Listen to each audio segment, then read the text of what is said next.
Hi everyone, Lauren here from Revo Community Garden. Today I'm going to be making some sun catchers, like this. They're really pretty, nice to hang up in your window. I have used petals, leaves, contact paper and some card as your circle template. You can colour the card in, you can make nice patterns.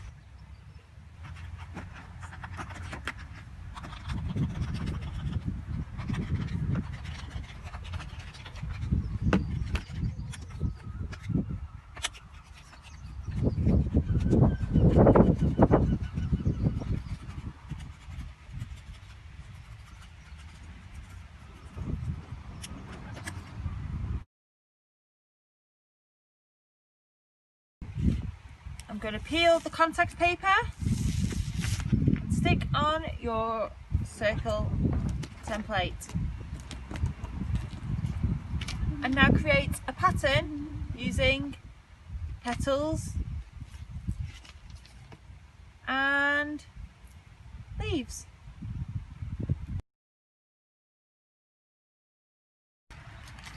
And now we add the top layer of contact paper to the bottom, trying to get no air bubbles in.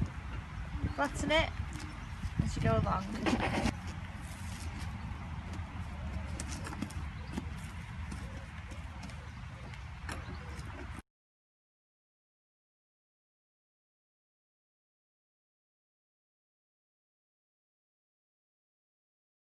There we have it. Sun catcher's blowing in the wind today, but it looks lovely up against the window.